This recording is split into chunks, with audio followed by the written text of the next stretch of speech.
దీనికి సంబంధించి నల్గొండకు పోయినోడు assembly CBI విచారణ అడుగుతున్న బీజేపీ కేంద్రానికి చెప్పి సిట్టింగ్ జడ్జిని ఇప్పించలేదా? సిట్టింగ్ జడ్జితో విచారణ చేయించాల్సిన అవసరం ఉంది. సిబిఐ ఒకటి ఉన్నది కదా. సిబిఐ ఉన్న తర్వాత మళ్ళీ ఒక సిట్టింగ్ జడ్జిను ఆయన పనిని ఖరాబ్ చేసేందుకు సిబిఐ పనే విచారణ చేసేది. విచారణ సంస్థనే సిబిఐ.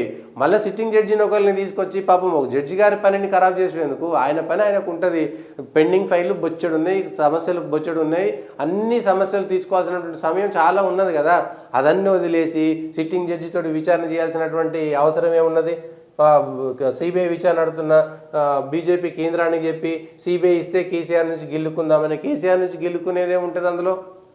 సిబిఐ విచారణ చేయాలని ఇదే ముఖ్యమంత్రి రేవంత్ రెడ్డి గారు ప్రతిపక్షంలో ఉన్నప్పుడు పిసిసి అధ్యక్షుడి హోదాలో అమిత్ షాను డిమాండ్ చేశారా లేదా? మీరు ప్రతిపక్షంలో ఉన్నప్పుడు సిబిఐ విచారణ చేయాలని డిమాండ్ చేసినటువంటి మీరు ఇప్పుడు సిబిఐ విచారణకు ఇవ్వడానికి ఎందుకు?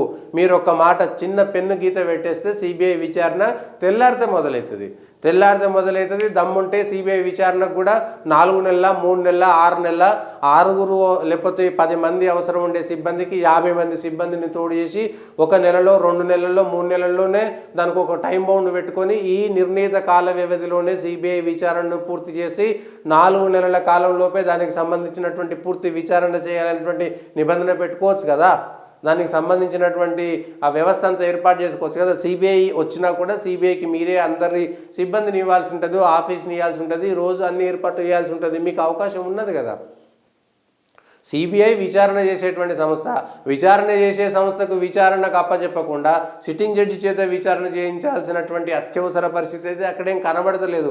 ఎన్ఫోర్స్మెంట్ డైరెక్టరేట్కి ఇవ్వచ్చు. కాళేశ్వరంలో ఎక్కడి నుంచి ఎక్కడికి నీళ్లు వారినాయా, కాళేశ్వరం నుంచి నీళ్లు మళ్ళినాయా, పైసలు మళ్ళినాయా అటువంటి విషయం తేల్చవచ్చు కదా. కుళ్ళంకుళ్ళ నీళ్ళకు నీళ్లు, పాలకు పాలు తెలిసిపోతుంది సింపుల్గా. ఆయనేమో అసెంబ్లీకి రాడు. ప్రజా వ్యవస్థల మీద, రాజ్యాంగ వ్యవస్థల మీద కించిత్ గౌరవం కూడా లేనటువంటి వ్యక్తిగా కేసీఆర్ మరొకసారి ముద్రపడ్డాడు. అదేవిధంగా ప్రజలు ఎన్నుకున్నటువంటి ప్రజాస్వామ్యంలో ఓటేసినటువంటి ప్రజలకు బుద్ధి లేదు, తెలివి లేదు అనేటువంటి విషయాన్ని స్పష్టంగా కేసీఆర్ చెప్పిండు. అంటే ఇంత దారుణంగా ప్రజలను విమర్శించారు. కేసీఆర్ను కౌంటర్ చేయాలి కాబట్టి వీళ్ళు